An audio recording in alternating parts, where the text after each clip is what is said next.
A Páscoa é uma das datas comemorativas mais importantes entre as culturas ocidentais.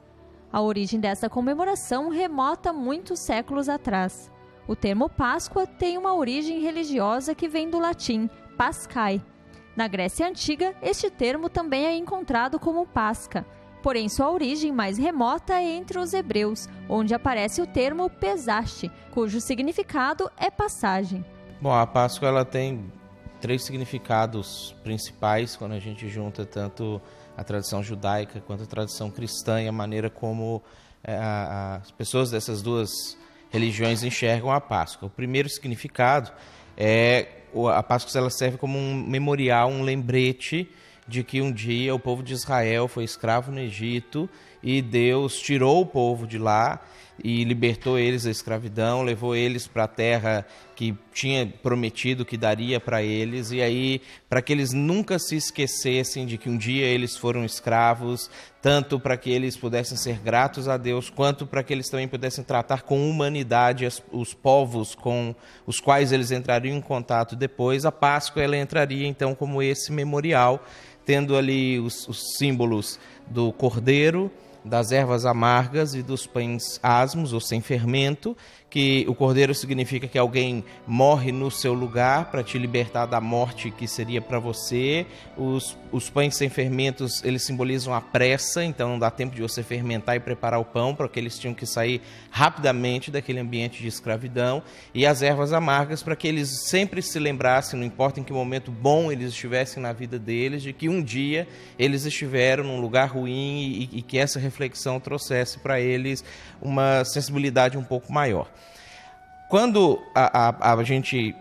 analisa a Páscoa na segunda visão, a gente vai ter também a Páscoa apontando para um futuro, aonde viria alguém que libertaria não só de uma escravidão física, mas de uma escravidão num âmbito um pouco maior, que seria o Messias judeu, que para a tradição cristã ela é visto como Jesus, o Cristo. Então, dentro da visão cristã, a Páscoa ela também vai nos lembrar da morte e da ressurreição de Jesus, sendo Jesus a representação do Cordeiro, que morre no lugar daqueles que deveriam morrer. E, inclusive, quando Jesus ele institui a ceia ou a Eucaristia, ele usa de elementos da Páscoa, porque ele estava celebrando uma Páscoa com os seus discípulos, que é uma janta, e a partir desses elementos ele traz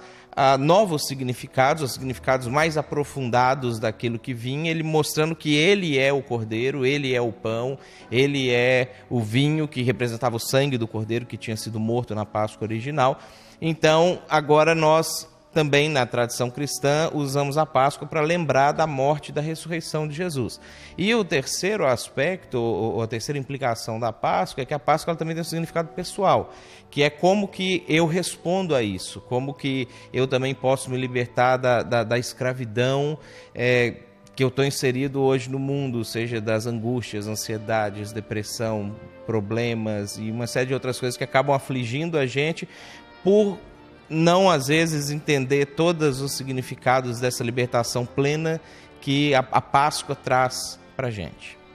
A figura do coelho está simbolicamente relacionada a esta data comemorativa, pois este animal representa a fertilidade. Entre os povos da antiguidade, a fertilidade era sinônimo de preservação da espécie e melhores condições de vida, numa época onde o índice de mortalidade era altíssimo. No Egito Antigo, por exemplo, o coelho representava o nascimento e a esperança de novas vidas. Ele acaba sendo incorporado na tradição da Páscoa cristã,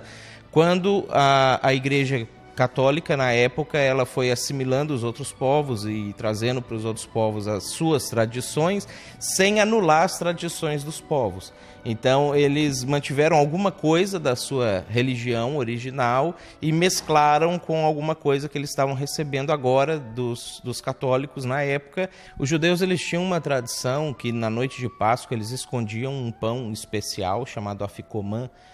dentro de casa, e quando eles terminavam a ceia de Páscoa, eles deixavam que os filhos procurassem o pão, e a criança que achasse o pão, ela tinha direito de pedir o que quisesse para os pais. Essa tradição, ela foi transportada para a Europa na época ali da Idade Média, e aí o cristianismo ele incorpora a tradição com ovos coloridos. Então, eles escondiam ovos coloridos, pintados, às vezes no sítio, no local onde eles moravam, e as crianças buscavam esses ovos, quem trouxesse mais podia pedir o que quisesse. Quando o chocolate foi inventado, foi criado, e era uma coisa muito cara, um artigo de luxo, normalmente as crianças pediam o chocolate de presente por terem encontrado os ovos. Então, mais recentemente, o comércio, aproveitando essas duas tradições, criou ovos de chocolate, que é que se a criança achasse o ovo, ela já estava achando aquilo que ela provavelmente ia pedir, e aí depois começou a ser comercializado e se expandiu para nós aqui no Ocidente.